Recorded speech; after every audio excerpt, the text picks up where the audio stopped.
Hello student, welcome to biology by Neha Patel. Standard 11થમાં આપણે આજથી નવું ચેપ્ટર સ્ટાર્ટ કરીએ છીએ. ચેપ્ટર નંબર 21, ચેતાકીય નિયંત્રણ અને સહનિયમન, ન્યુરલ કંટ્રોલ એન્ડ કોઓર્ડિનેશન. જુઓ, આપણે આમ જોવા જઈએ તો માનવીના ચેતાતંત્ર વિશે આ ચેપ્ટરમાં ભણવા જઈ રહ્યા છીએ અને કઈ રીતે ચેતાતંત્ર કાર્ય કરે છે એના વિશેની માહિતી મેળવીએ છીએ. સાથે તમને શબ્દ સહનિયમન આપેલો છે, બરાબર? તો ચેપ્ટરની શરૂઆત જ આપણે અહીંથી કરીશું કે સહનિયમન એટલે શું અને મેં માનવીમાં કયા બે તંત્ર આ કાર્ય સાથે સંકળાયેલા છે.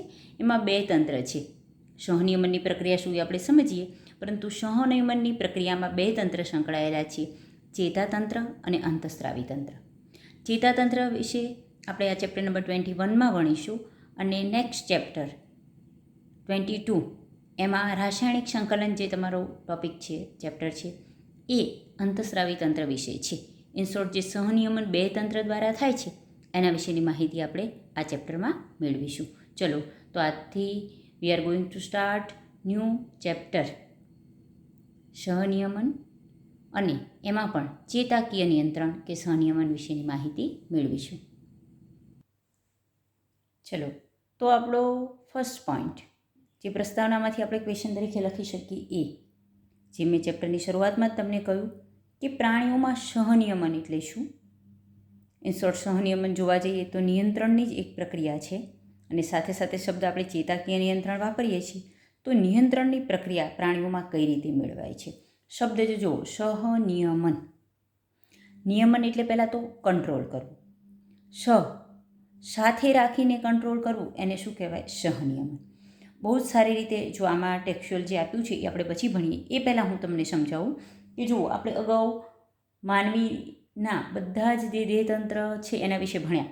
જેમ કે પાચનતંત્ર, જે તમારા ભલે સિલેબસમાં નથી પણ પાચનતંત્ર એ મહત્ત્વનું પાચનની પ્રક્રિયા સાથે સંકળાયેલું તંત્ર. પાચનતંત્ર શરીરમાં કાર્ય કરે જ છે. સાથે શ્વસનતંત્ર, ઉત્સર્જન તંત્ર, પરિવહન તંત્ર, કંકાલતંત્ર, આ બધા જ તંત્રો જે વિવિધ પ્રકારના કાર્ય સાથે સંકળાયેલા છે એ બધા જ તંત્રોનું નિયંત્રણ એ શરીર દ્વારા થવું જરૂરી છે. જો એવું ન થાય કે પર્ટિક્યુલરલી કોઈ એક તંત્ર પોતાની રીતે કાર્ય કરે. જુઓ, તમે વિચારી શકો કે પાચનતંત્ર છે એ ધારો કે જે જટિલ અણુઓ છે એનું સરળમાં રૂપાંતર કરી દે અને જે પોષક તત્વો છે એ રુધિરમાં ભેળવી દે. હવે જે પોષક તત્વો આવ્યા છે એને કાર્ય કરવા માટે કોષ સુધી પહોંચવા જરૂરી છે, તો એને પહોંચાડવા માટે કયું તંત્ર કાર્ય કરે? પરિવહન તંત્ર. હવે જુઓ કે ત્યાં પહોંચ્યા પછી આપણને ખબર છે કોષીય શ્વસનની ક્રિયા થાય છે અને એ ક્રિયા માટે O2ની જરૂર છે. એ પ્રક્રિયા દરમિયાન CO2 મુક્ત થાય તો O2 અને CO2ના આપલા માટે કોની જરૂર પડે? શ્વસન તંત્રની. જે CO2 મુક્ત થયો છે એને પણ ફેફસા સુધી પહોંચાડવા માટે કોની જરૂર પડે? પરિવહન તંત્રની. બરાબર છે. હલનચલનની પ્રક્રિયા એના માટે શેની જરૂર પડે? કંકાલતંત્રની. બરાબર છે. એને સંદેશો આપવા માટે પણ ક્યારે કાર્ય કરવું, ક્યારે નથી કરવું.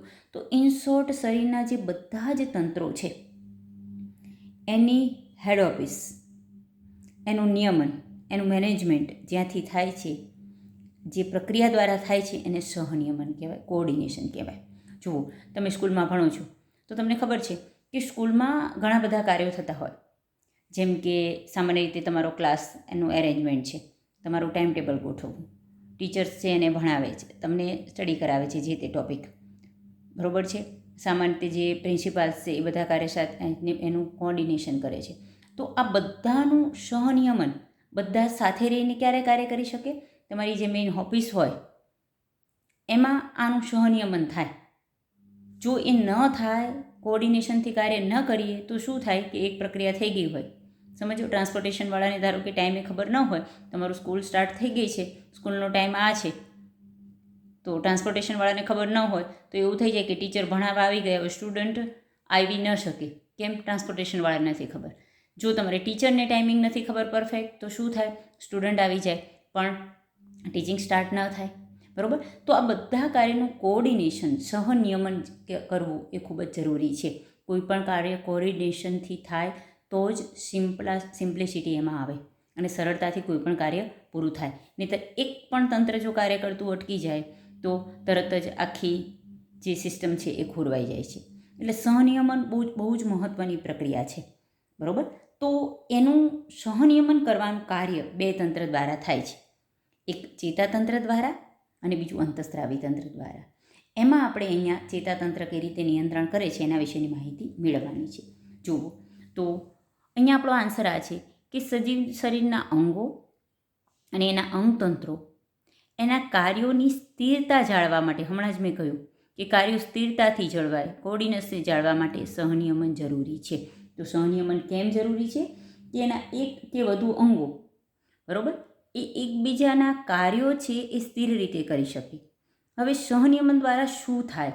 હજુ આપણો આન્સર ચાલુ જ છે કે સહનિયમન અથવા જેને કોઓર્ડિનેશન કહે છે તેના દ્વારા બે અથવા વધુ અંગો એકબીજા સાથે આંતરક્રિયા અને પૂરક કાર્ય કરે. જો હમણાં જ મેં તમને પાચન તંત્ર, રુધિરાભિસરણ તંત્ર, શ્વસન તંત્ર કઈ રીતે એકથી વધુ અંગ એકબીજા સાથે આંતરક્રિયા અને પૂરક કાર્ય કરે એ તમને દર્શાવેલું છે.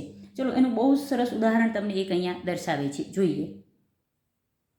ચલો ઉદાહરણ એક જોઈએ. આપણે એક ક્રિયા કોઈ પણ લઈએ.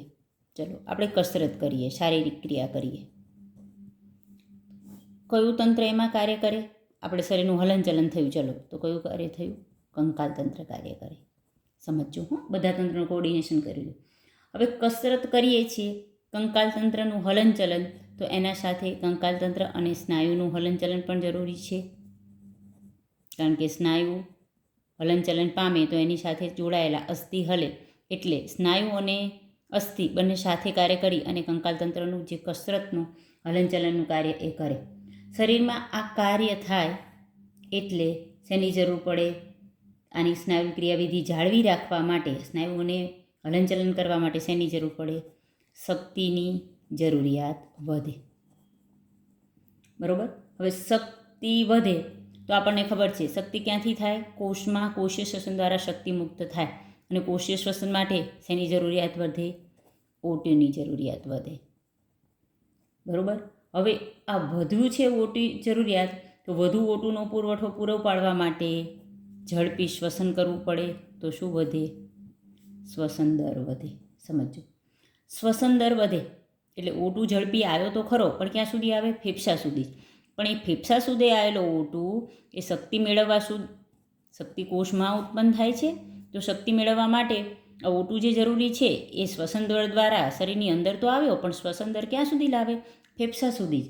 એને કોષ સુધી પહોંચાડવા માટે ઝડપી રુધિરનું પરિવહન થવું જરૂરી છે. તો એના દ્વારા ઝડપી રુધિર પહોંચાડવા માટે શું વધવું જરૂરી છે? હૃદયના ધબકારા વધે. બરાબર છે. તો હૃદયના ધબકારા વધે એટલે શું કરે? રુધિર વાહિનીઓ ઝડપી રુધિર પૂરું પાડે. એટલે રુધિર વાહિનીમાં જે રુધિર પ્રવાહ છે એમાં શું થાય? વધારો થાય. બરાબર છે. જોજો હવે આ રીતે આ વધારો થવાથી પ્રક્રિયા શું થાય છે? જુઓ કે અહીંયા જુઓ કે એક તો કોષીય શ્વસનની પ્રક્રિયા એ થાય. ઓટુની જરૂરિયાત માટે કયું તંત્ર કાર્ય કરે? શ્વસન તંત્ર. બરાબર. હૃદયના ધબકારા વધે છે, કયું કાર્ય? રુધિરાભિસરણ તંત્ર. જુઓ, કંકાલ તંત્ર, સ્નાયુનું હલનચલન, શ્વસન તંત્ર, રુધિરાભિસરણ તંત્ર. બરાબર. રુધિરનો પ્રવાહ વધારવા માટે શ્વસન દર વધે, શ્વસન તંત્ર. તો આ બધા જ તંત્રો કોર્ડિનેશનથી કાર્ય કરે એક જ ક્રિયા કસરત કરવા માટે. પાછું શું થાય કે જેવી તમે કસરતની પ્રક્રિયા બંધ કરો છો, ધારો કે પ્રક્રિયા તમે બંધ કરી, જોજો તો શું થાય એના પર જઈએ. બધી જ ક્રિયાઓ જેવી કે ચેતાઓ જે સંદેશો પૂરો પાડતા હતા એ, પછી ફેફસાની જે ક્રિયા હતી એ, પછી જે હૃદયની ક્રિયા હતી એ, બરાબર છે. સાથે સાથે બધી ક્રિયા વધે એટલે મૂત્રપિંડની ક્રિયા, એ બધી જ ક્રિયાઓ સમયાંતરે શું થઈ જાય? પોતાની સામાન્ય સ્થિતિમાં આવી જાય. આ પ્રક્રિયા વધી હતી એ ઘટી અને જે સામાન્ય દરે કાર્ય કરતી હતી ત્યાં પહોંચી જાય. બરાબર. તો આ રીતે આપણે સમજી શકીએ કે શારીરિક કસરત દરમિયાન કયા કયા અંગોનું સહનિયમન જરૂરી છે? તો સ્નાયુઓનું, પછી ફેફસાનું, હૃદયનું, રુધિર વાહિનીઓનું સાથે સાથે મૂત્રપિંડનું પણ, કારણ કે આ પ્રક્રિયા વધે, વધારાનો CO2 વધારે ઉત્સર્ગ પદાર્થો પેદા થાય તો એને પણ ઝડપી બહાર કાઢવા જોઈએ. તો મૂત્રપિંડનું અને અન્ય અંગોનું સહનિયમન જરૂરી છે. બરાબર. તો આ એક ઉદાહરણ દ્વારા તમે સમજી શકો કે માત્ર એક જ ક્રિયા તમે જુઓ તો એના માટે ઘણા બધા અંગો એક સાથે કોર્ડિનેશનમાં કાર્ય કરવા જરૂરી છે. આ કોર્ડિનેશન ન જળવાય તો ક્રિયા પૂરી થાય નહીં. ચલો, કસરત કરવાની સ્ટાર્ટ કરી, સ્નાયુએ હલનચલન સ્ટાર્ટ કર્યું, કંકાલ તંત્ર કાર્ય કરે છે. શક્તિની વધારે જરૂર છે પણ કોષ શક્તિ ઉત્પન્ન નથી કરી શકતો કારણ કે એને O2 નથી મળતો. એક જ તંત્ર, ચલો શ્વસન તંત્ર એ કાર્ય બંધ કર્યું તો શું થાય, અથવા શ્વસન તંત્રએ એનો દર ન વધાર્યો તો પણ શું થાય. ચલો, કાર્ય તો કરે જ છે નોર્મલ દરે, પણ એવું થયું કે શ્વસન તંત્ર એનો દર નથી વધારતો, નોર્મલ દરે જ કાર્ય કરી રાખે તો શું થાય, પૂરતો O2 ન મળે. પૂરતો વધુ O2 જરૂર છે એ ન મળે. વધુ O2 ન મળે તો વધુ શક્તિ ઉત્પન્ન ન થાય, તો સ્નાયુઓ પોતાનું કાર્ય ન કરી શકે, કંકાલ તંત્રનું હલનચલન ન થાય અને કસરત આપણે ન કરી શકીએ. બરાબર. કોઈ પણ એક તંત્ર, ચલો શ્વસન તંત્ર એ કાર્ય ચાલુ રાખ્યું છે, O2 પૂરતો મળી રહે છે, પણ રુધિરાભિસરણ તંત્ર છે એનો દર નથી વધારતું, હૃદયના ધબકારા નથી વધતા, તો શ્વસન તંત્ર દ્વારા O2 ફેફસા સુધી તો આવે છે પણ એ ફેફસા સુધી પહોંચેલો O2 છે એ કોષ સુધી ન પહોંચી શકે, કારણ કે હૃદયના ધબકારા નથી વધતા, એટલે રુધિરવાહિનીમાં પ્રવાહ વહેતો ન વધતો નથી. બરાબર. તો આ રીતે એક જ તંત્ર એ પોતાની ઝડપ સાથે સાથે ન વધારે, કાર્ય તો નોર્મલ કરતા જ રહે, પણ ધારો કે હૃદયનું ધબકારા વધતા નથી, ઝડપ પોતાની નથી વધારતા, તો શરીરમાં જે કોર્ડિનેશન જળવાવું જોઈએ, સહનિયમન જળવાવું જોઈએ, એ જળવાતું નથી. તો આ રીતે આપણા શરીરમાં આ બધા જ અંગોની ક્રિયાનું સહનિયમન અને સંકલન જરૂરી છે. શરીરમાં નહીં, આ જ નિયમ કોઈ પણ જગ્યાએ કંઈ પણ કાર્ય થતું હોય, કોઈ પણ ઓફિસમાં, કોઈ પણ સ્કૂલમાં, કોઈ પણ ફંક્શન તમે એરેન્જ કરો છો ત્યાં, ઘરમાં, બધે જ જો કોર્ડિનેશનથી કાર્ય ન થાય તો કાર્ય છે એ યોગ્ય રીતે સંપૂર્ણ પાર પડી શકતું નથી. કોઈ એક જ જણ કાર્ય કરવાનું, તમે કોઈ ફંક્શન લઈને બેઠા છો ને મંડપ ડેકોરેશનવાળાને કીધું છે, બેન્ડ બાજાવાળાને કીધું છે, જમણવારવાળાને કહી દીધું છે, બરાબર છે, એમાંથી ઇસેન્શિયલ સર્વિસમાંથી એકાદો પણ પોતાનું કાર્ય ન કરે તો આપણું જે ફંક્શન આપણે એરેન્જ કર્યું છે એવું થાય નહીં. ઇન શોર્ટ, આ સામાન્ય તમને એક્ઝામ્પલ આપું છું. તો ઇન શોર્ટ, કોર્ડિનેશન છે એ બહુ જ જરૂરી છે. અને આ કોર્ડિનેશન કરતા બે તંત્ર છે. એક ચેતાતંત્ર, ખાસ ક્વેશ્ચન માટે પણ ધ્યાન રાખજો કે કયા બે તંત્ર કોર્ડિનેશન અથવા સંકલન અથવા સહનિયમન પૂરા પાડે છે. ચેતાતંત્ર અને બીજું છે અંતઃસ્રાવી તંત્ર. એક MCQ માટે. હવે ચેતાતંત્ર અહીંયા આપણે ચેપ્ટર નંબર 21માં ભણીશું અને અંતઃસ્રાવી તંત્ર ચેપ્ટર નંબર 22માં ભણીશું. જ્યારે બે ચેપ્ટર પૂરા થાય ત્યારે આનો તફાવત પણ તમારે તૈયાર કરી દેવાનો રહે. અત્યારે હું કદાચ કરાવું તો ચેતાતંત્ર વિશે તમને ખબર હોય, અંતઃસ્રાવી વિશે ન ખબર હોય, પણ આ બંને તંત્ર સહનિયમનનું તો કાર્ય, સંકલનનું અને સહનિયમનનું કાર્ય કરે છે, એ કોમન વસ્તુ છે, પણ બંનેની કાર્ય કરવાની પદ્ધતિ અલગ અલગ છે. તો એ અહીંયા જરૂર પડે હું બંને દર્શાવતી રહીશ, પણ બંને ચેપ્ટર પૂરા થાય પછી તમારે ખાસ આ એક ડિફરન્સ જાતે તૈયાર કરવાનો રહે, તો ઘણા MCQ પણ આના દ્વારા આપણે સોલ્વ કરી શકીએ. ચલો, તો હવે આપણે આપણા પોઈન્ટ ઉપર જઈએ. જે આપણે ટોપિક જોયો છે એ જ જોઈ લઈએ કે સહનિયમન દ્વારા બે અથવા વધુ અંગો એકબીજા સાથે આંતરક્રિયા અને પૂરક કાર્ય કરે. એકબીજા સાથે અંદરોઅંદર જોડાઈને કાર્ય તો કરે, પણ પૂરક કાર્ય એટલે શું? જુઓ કે કસરત વધારી તો ફેફસાનો ક્રિયા વધી, હૃદયના ધબકારાની ક્રિયાઓ વધી, સમજાય છે, રુધિર પ્રવાહ વધ્યો, એક ક્રિયા વધે તો બીજી વધે. જેવી કસરત બંધ કરીએ છીએ તો એ ફરી પાછી બધી જ પ્રક્રિયા ઘટી અને નોર્મલે આવે, એટલે એને પૂરક કાર્ય કર્યા. ઉદાહરણ, જ્યારે કસરત કરીએ છીએ ત્યારે શ્વાસોશ્વાસ, હૃદયના સ્પંદન, રુધિરનું વહનના દરમાં વધારો થાય, અને જેવી કસરત બંધ કરીએ તો તરત જ આ બધી ક્રિયાઓ ધીમે ધીમે ઘટી અને બધા અંગો તેની સામાન્ય સ્થિતિમાં આવે, ઘટી જાય નહીં. જે સામાન્ય સ્થિતિથી વધ્યું હતું એ વધેલો દર ઘટી અને પાછો સામાન્ય સ્થિતિએ આવે.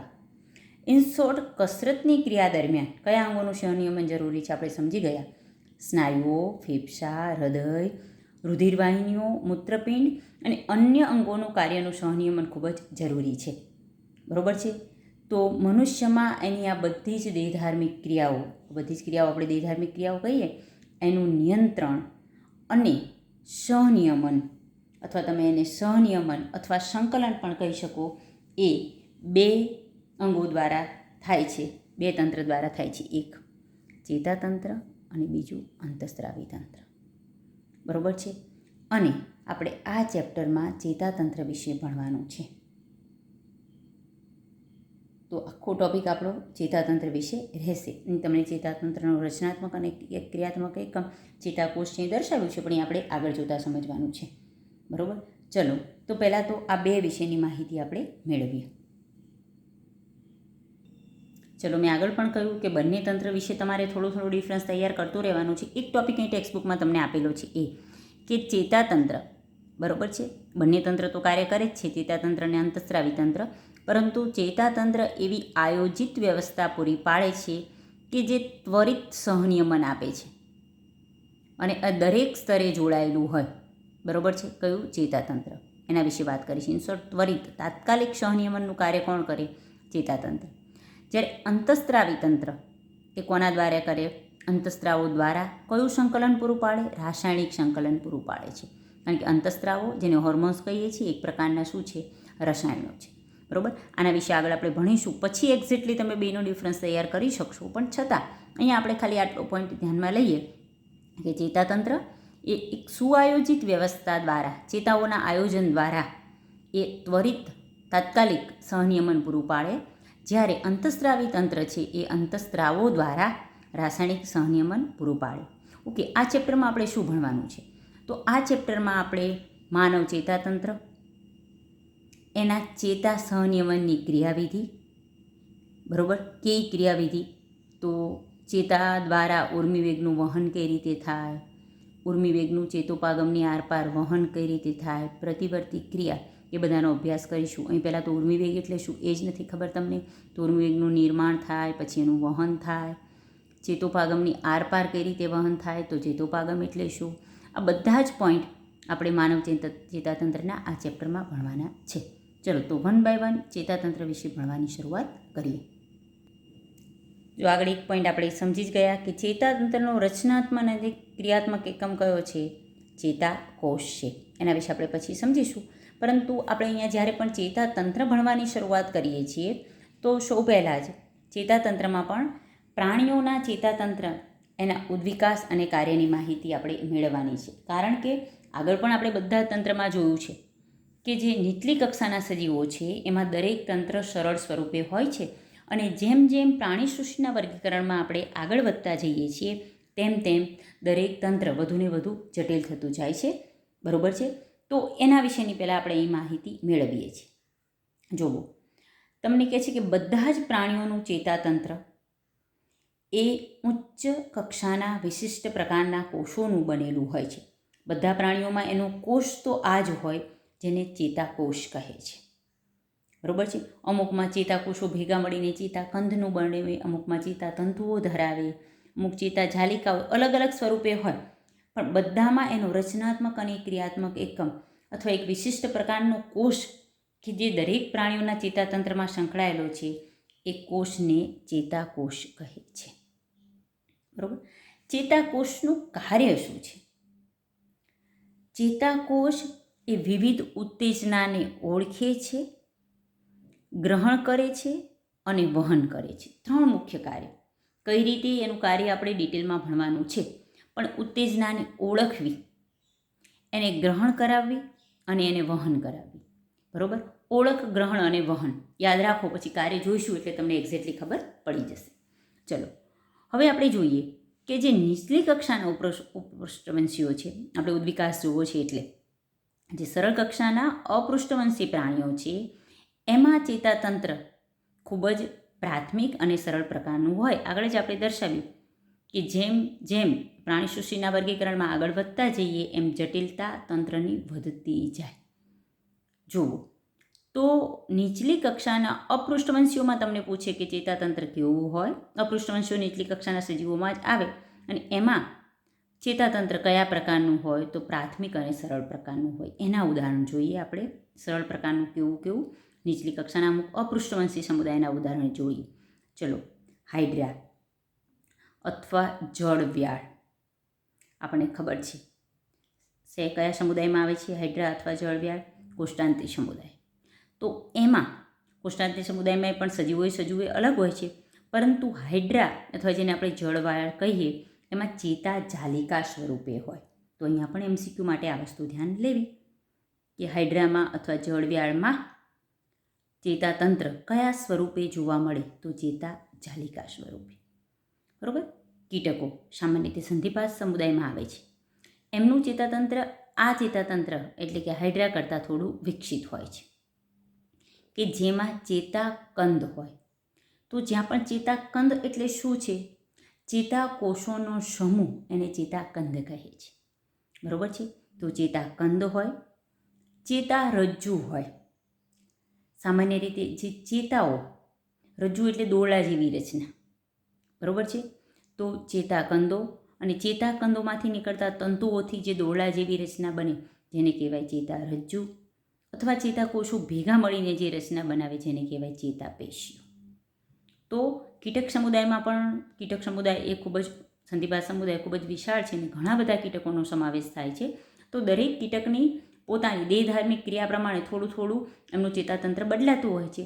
છતાં પણ એમાં કોમન તમને કહે છે કે ચેતાકંદ, ચેતારજ્જુ અને ચેતાપેશી ધરાવતું હોય છે.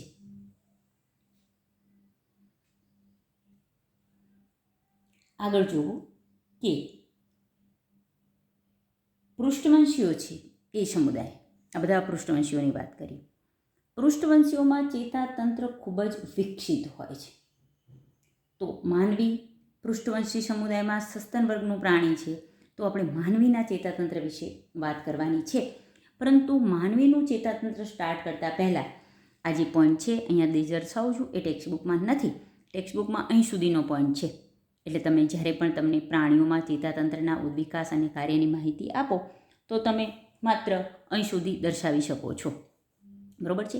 છતાં આ વસ્તુ સમજવી છે, અહીં સુધી દર્શાવી શકો છો. આ વસ્તુ સમજવી જરૂરી છે કે ઉચ્ચ કક્ષાના સજીવોમાં ચેતાતંત્ર એના મૂળભૂત કાર્ય 3 છે. ખાસ સમજો, સમજી લેશો આખા ચેતાતંત્રની ક્રિયાવિધિ ખબર પડી જશે. અને સાથે સાથે નીટના પોઈન્ટ તરીકે પણ આ પોઈન્ટ થોડો એક્સ્ટ્રા છે, પરંતુ સમજશો, જોડાયેલો છે ટેક્સ્ચ્યુઅલ ટોપિક સાથે જ, પણ સમજી લઈશું તો વધારે આઈડિયા આવશે. કઈ રીતે?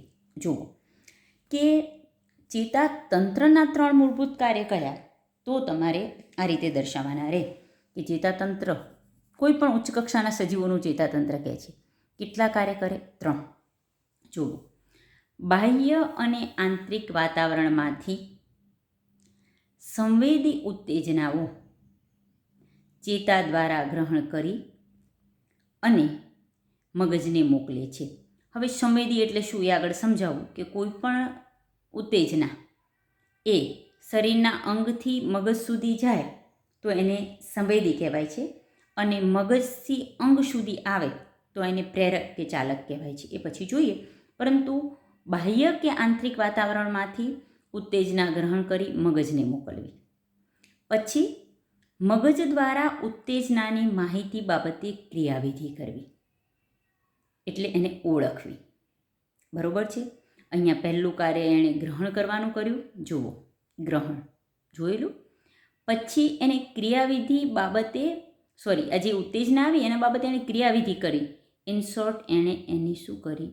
ઓળખ કરી કે કઈ ક્રિયાવિધિ છે. ઓળખ થયા બાદ એમાંથી ઉત્તેજનાની પ્રતિક્રિયા સ્વરૂપે ઉર્મિવેગને જે તે કાર્ય કરતા શરીરના ભાગ અથવા કોષો તરફ શું કરાવવું? વહન કરાવવું. આવી ગયા 3 શબ્દ. ઉત્તેજનાને ગ્રહણ કરવી, ઓળખ કરવી અને પછી પ્રતિક્રિયા સ્વરૂપે આ ક્રિયા થઈ અને એની પ્રતિક્રિયા સ્વરૂપે જે તે ઉર્મિવેગ છે અથવા ઉત્તેજના છે એનું વહન કરાવી. ક્યાં સુધી કરાવવું? શરીરના કોઈ ભાગ તરફ કે કોષો તરફ. જો આનું સિમ્પલમાં સિમ્પલ ઉદાહરણ જો તમને વારે વારે આપું તો આ તમે સારી રીતે સમજી શકો. ચલો, આપણે જો રૂબરૂ ભણતા હોઈએ તો હું તમને એક પ્રક્રિયા કરીને દર્શાવી શકું, પરંતુ અત્યારે આપણે આ રીતે ઓનલાઈન લેક્ચર ભણી રહ્યા છીએ તો તમે એક ફિગર એપ્રોક્સિમેટલી તમને દર્શાવું છું કે ધારો કે કોઈ વ્યક્તિ છે, આ એનો હાથ છે. હવે જુઓ કે આ પણ તમે જોઈ લો કે તમારું ધ્યાન હોય કે ન હોય, તમે આમ ગમે ત્યાં બેઠા છો અને તમારા ફ્રેન્ડ કે કોઈ પણ વ્યક્તિ તમને અહીંયા કોઈ ટાંકણી મારે, આમ પોઈન્ટ આઉટ કરે અથવા કંઈક શાર્પ પોઈન્ટ વાગાડે, અથવા ક્યાંક તમે ઊભા છો કે અચાનક જ તમને કંઈક કોઈ શાર્પ વસ્તુ પર હાથ લાગી ગયો, તો શું થાય છે? આપણે તરત જ આપણા ધ્યાન બહાર પણ હાથ ઊંચો કરી લઈએ છીએ. થઈ જાય છે હાથ ઊંચો. તો એ દરમિયાન કેટલી ક્રિયા, તમને તેમ થાય કે જુઓ, તમને ખબર ન હોય, તમે આમ હાથ રાખીને ઊભા છો અને અચાનક જ ભૂલથી કોઈ આ રીતે શાર્પ પોઈન્ટ કોઈનાથી વાગી ગયો અથવા તમારો હાથ કોઈ શાર્પ પોઈન્ટ પર લાગી ગયો, તો શું થાય કે આમ તરત જ તમે બીજા કોઈ પણ કામમાં બીજી હોય પણ છતાં તમે હાથ ઊંચો કરી લો છો. તો એ દરમિયાન આ ચેતાતંત્રના ત્રણેય કાર્ય થાય. સમજો, ફર્સ્ટ આપણે કીધું એ કે અહીંયા જે પણ વસ્તુ થઈ એને ઉર્મિવેગનું નિર્માણ અથવા ઉત્તેજના થઈ કહેવાય. આ શરીરના બાહ્ય ભાગમાંથી પણ આવી શકે, શરીરના આંતરિક ભાગમાંથી પણ આવી શકે. તો બાહ્ય કે આંતરિક ભાગમાંથી ઉત્તેજનાનું નિર્માણ થાય અને એ આપણા મગજમાં આવેલા ચેતાતંત્ર સુધી પહોંચે. એટલે બાહ્ય વાતાવરણમાંથી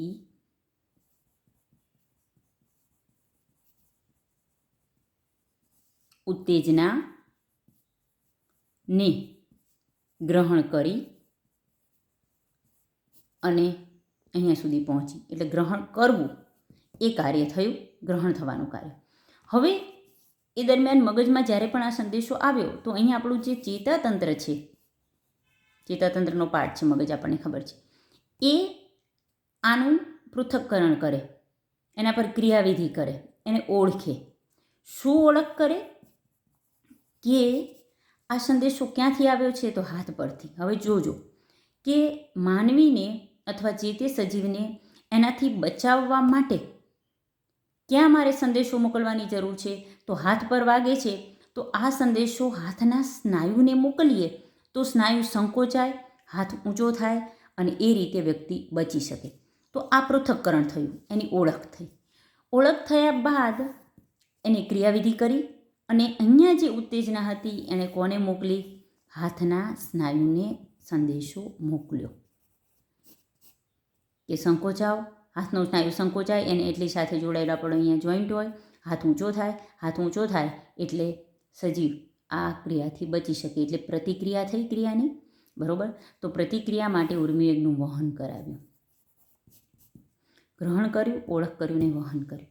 હવે અહીંયા સમજો, આ પણ મિસઅન્ડરસ્ટેન્ડિંગથી ભૂલી જજો કે એવું જરૂરી નથી કે જે અંગમાંથી સંદેશો ગયો હોય એ જ અંગને સંદેશો પાછો મળે. કેમ? અહીંયા જરૂર હતી કે હાથ ઉપર વાગે છે તો હાથના સ્નાયુ સંકોચાવાની જરૂર છે, એટલે આ ક્રિયા થઈ. સમજો.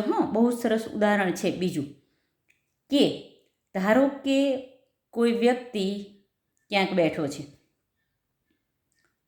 ક્યાંક ફરવા ગયા છે. સમજો, સામેથી એણે વાઘ આવતા જોયો.